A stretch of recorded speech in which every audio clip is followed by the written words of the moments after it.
volta aqui, hoje com o Papo com Epilepsia, falando novamente com a doutora Maria Luísa Morrese, que é presidente da Liga Brasileira de Epilepsia.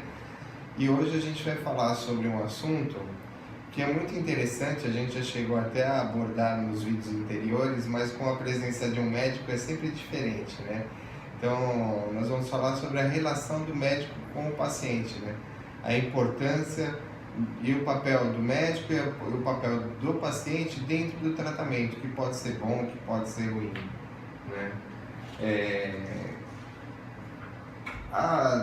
Quando a gente abordou essa questão nos vídeos anteriores, a gente estava falando justamente sobre a importância do paciente em relação ao tratamento e da dedicação que ele tem que ter também em relação ao tratamento. Às vezes, o paciente vai no consultório médico, ele chega lá, ele acha que a responsabilidade de toda a solução do problema dele está na mão do médico, né? E poucas vezes ele sabe que ele percebe, né, que ele tem uma participação muito grande dentro desse tratamento, até com a necessidade de se dedicar, né? Com as informações, né? Buscar informações que seja com o uso do medicamento, que ele tem que usar o medicamento na hora correta, todas essas coisas, né? E a relação do médico com o paciente é uma coisa muito importante, né? Eu estou falando um pouquinho demais, mas é que assim, eu acho que tem que ter o médico e o paciente, eles têm que ter uma afinidade. Ele tem que perceber que eles são exatamente são isso. Parceiros, né? São parceiros. Eu acho que tem que ter essa sensação de que são parceiros. Quer dizer, eu acho que no começo o médico é a principal figura, porque ele está ali para fazer o diagnóstico, para explicar o que é e para introduzir o tratamento. Mas depois é muito importante que ele tenha uma colaboração do paciente. O que eu vejo, por exemplo, às vezes, é que os pacientes, eles não... Primeiro, bom, falando do ponto de vista médico, eu sinto muito falta deles trazerem de volta a informação, entendeu? Então, muitas vezes, eles não são incapazes de confiar, por exemplo, eu tomei um remédio, passei mal, eu esqueci o remédio. Quantas vezes o paciente não tem essa abertura de conversar com o médico sobre o que ele está sentindo, o que ele está passando? Eu acho que isso é muito importante. O paciente precisa confiar no médico e o médico, por sua vez, precisa confiar no paciente. E tem que ser uma relação de verdade. De né? verdade. Porque se você mentir... Nossa, você não São sabe. pequenos detalhes que podem até sabotar o tratamento. Muito. O médico percebe quando o paciente está mentindo? Às vezes. Dependendo do tipo da mentira, você percebe, mas às vezes não. E atrapalha muito, atrapalha bastante. Às vezes até uma pergunta engraçada, assim, uma pergunta meio malandra. Às vezes a doutora fala a verdade. Mas porque às vezes tem coisas que você sabe que não pode ter ocorrido. Não pode ter ocorrido. Então, por exemplo, eu faço o protocolo de pesquisa clínica. Então, ou mesmo às vezes o receituário no hospital é controlado. Então, o hospital dá o medicamento para o paciente para 1 mês. Aí o paciente volta depois de 3 meses. Eu falei, nossa, o que aconteceu? Não, que eu tive isso. Eu falei, mas como você fez com o medicamento? É um medicamento controlado. Sim. O hospital manda para 1 mês. Não bate com Como que você ficou 3 meses? 100, 200, né? 200. Aí são as maiores desculpas. Ele não sabe. Na realidade, a pessoa está se prejudicando, né?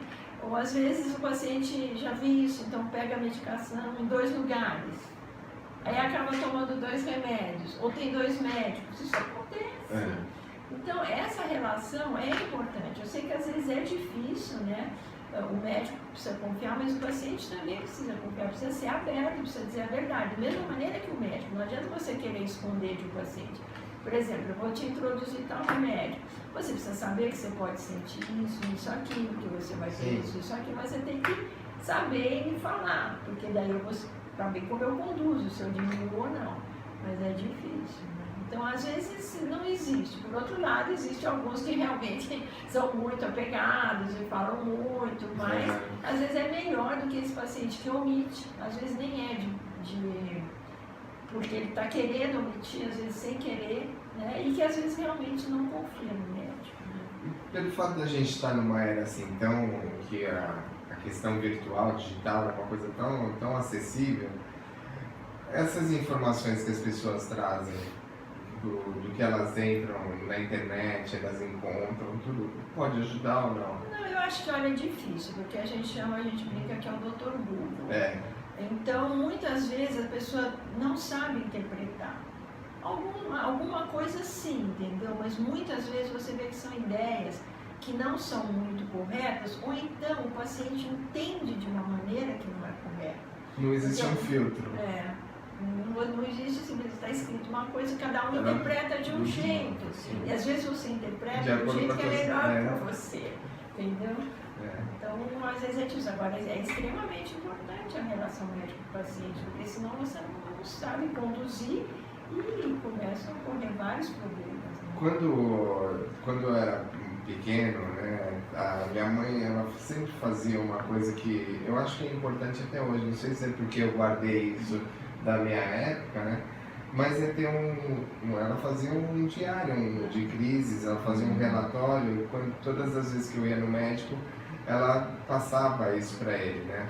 Era uma coisa que hoje pode ser feito de várias formas, inclusive tem aplicativos que fazem isso, mas a minha mãe fazia uma anotação em caderno e levava para o médico. Né? Não, isso é extremamente importante, porque a gente depende dessa informação para conduzir o tratamento. E às vezes o paciente chega, ou o familiar fala, ele teve uma ou duas crises, mas se você for, então quando você pede para marcar, você vai ver que teve muito mais, ou então teve muito menos. Eu adoro o diário de crise, eu sempre peço meus pacientes. E aí, por exemplo, a doutora deve ter se deparado com esse negócio de diário de crise, mas sim, teve crise,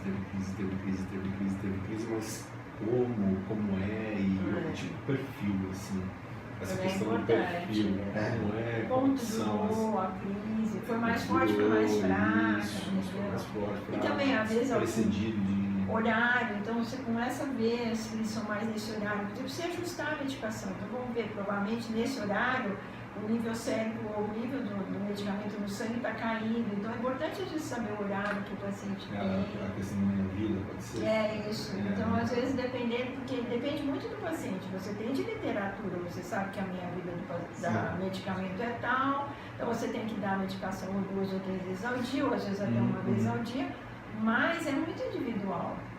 Então você precisa, ou depende também das atividades do paciente, então é importante você ter essa informação. Até em relação a outros medicamentos que o paciente vai tomar, porque isso já aconteceu comigo, né? Pode parecer besteira, né? Mas uma vez eu tomei um remédio para febre e depois o fato de eu ter tomado aquele medicamento, ele desencadeou algumas crises em mim, né? Então, na época minha médica falou assim, você se automedicou? Né? Porque eu falei para ela, eu estava com febre, ela falou, você se automedicou? O que você tomou? Né? E teve uma relação do medicamento, é legal a pessoa poder... É extremamente importante, por exemplo, a mulher com menstruação. Tem muitas crises que se exacerbam na menstruação, então isso é importante, você pode usar uma medicação hormonal. É muito importante. E a questão também pode ter relação até um pouco sobre essas questões paralelas, assim, questão alimentícia. A alimentícia não é tanto, porque a gente vê que o paciente se preocupa muito. É muito comum, o que eu vou comer, não é comum. Então, às vezes o paciente ouviu falar, já ouviu que existe uma dieta que existe para tratar algum tipo de crise, e ele começa a querer fazer uma dieta, mas não existe isso. A dieta é um tratamento que você precisa seguir rigorosamente, mas a alimentação do dia a dia, isso não costuma ter relação. Talvez possa ajudar uma questão física. Sim, isso é importante. O exercício físico, por exemplo, já se sabe, né? Existem vários trabalhos mostrando a importância. O pessoal da Paulista trabalha muito com isso, mostrando a importância do exercício físico. E, por exemplo, às vezes também o paciente deprimido, isso piora muito as crises. Então, aquele paciente que fica em casa, que não sai, que não trabalha, ou que não se relaciona com outras pessoas, esses são fatores importantes na frequência das crises. seria, né, a gente pode considerar isso até como ramificações de estresse. Também são o que a gente chama de fatores facilitadores, né? Até um tempo atrás não se valorizava muito esses fatores. Ah, não, isso é o paciente que acha, mas agora a gente sabe que isso é verdade. Inclusive, podem até aparecer de repente profissionais técnicos demais nisso, até, não sei, né? Chegam é que nem a doutora estava falando, né? Que chega a medicação, não entende muito assim, dá uma medicação, aquilo, ponto final, e não vê a beiradinha dos fatores que. Né? E às vezes atrapalha muito a qualidade de vida. Eu lembro que uma vez eu recebi um menininho que tinha uns 15 anos, e aí ele, não sei o que estava falando, ele falou, mas eu não como ovo. Eu falei, mas como você não come ovo? Não, doutora. Desde 3 anos, a médica falou para minha mãe que eu não podia comer ovo porque eu dava crise. Quer dizer, o menino passou uma vida sem comer ovo, porque alguém falou que... para ele, sabe? Então, uma informação que veio e... É que a crise, para quem... as pessoas, na verdade, as pessoas têm epilepsia, e eu me encaixo dentro desse grupo, a gente tem tanto medo, tanto receio que a crise aconteça, que às vezes uma informação, né, tem um peso muito grande. E dependendo de quem vem, se é alguém que a gente confie, né, a gente já fala assim, é maior ainda. Né? Então, daí a questão dele comer ovo, não ter comido ovo, né, acho que é exatamente por causa disso. E olha que legal, isso até poderia, oportunamente, Edu, a gente dar até um novo vídeo até sobre isso, porque isso é uma coisa, porque cada um lá, tá vendo, tem o seu medo. Cada um tem a sua Cada um tem uma coisa que acha que vai ter crise, né? E às vezes o que é verdade não valoriza. Por exemplo, privação de sono, a gente sabe que é um fator, mas às vezes o paciente não valoriza. Eu fico sem dormir. Não, isso também, vamos dizer que mas realmente os fatores que são verdadeiros. Mas assim, a gente vai se conhecendo também. Também, eu acho isso importante. Também a própria pessoa, à medida que vai vivenciando, né, vai entendendo os seus fatores. Mas eu acho que, apesar da gente se conhecer, eu acho que a gente tem que estar aberto a outras conversas, né? Então, de repente, se eu for no médico, o médico fala assim, olha, tenta fazer isso, não, tudo bem, vamos tentar, vamos ver se dá certo, né? Então, de repente, eu acho que a gente tem que estar aberto, né? A gente não tem que viver dentro de uma caixinha, assim, né? E eu acho que a primeira pessoa que você tem que conversar mesmo é o médico. E à medida que você não confia naquele médico, eu acho que ele não é um bom médico para você. Eu sempre falo para os pacientes, olha, é muito importante que você confie. Então, porque senão eu não sou um médico para você. Porque se você não acata o que eu falo, se você não entende, se você tem vergonha de tirar a dúvida, de conversar, então o nosso relacionamento é muito ruim. Né? Então, eu acho que eu não sou um médico para você, porque existem vários médicos, e é lógico que você não precisa aceitar como médico, você pode ter uma empatia ou não por mim, ou não gostar, e eu acho que isso é importante também. Às vezes as pessoas têm uma empatia como ser humano, mas não tem uma empatia como... Uma das coisas que eu acho que é difícil no relacionamento médico, que com o tempo você vai aprendendo, é você contar, não na epilepsia, mas, por exemplo, pacientes que são mais comprometidos, principalmente crianças que vêm com os pais, você tem que ir introduzindo a verdade aos poucos. Então, isso a vivência mostra que se você chega, por exemplo, uma criança muito comprometida, essa semana mesmo eu atendi a gente acaba refazendo ele, né?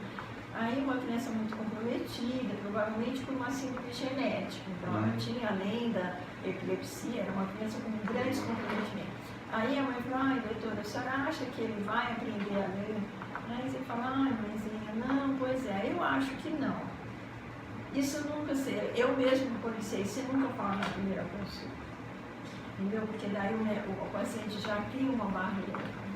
Porque muitas vezes, aos poucos, nessas crianças que são muito comprometidas, esse adolescente mesmo que eu atendi essa semana, que foi muito problemático, eu fui falando aos poucos, e ainda não falei. Para você não tirar a expectativa e para que ele passe aos poucos em confiando e aceitando o que eu vou falar para ele.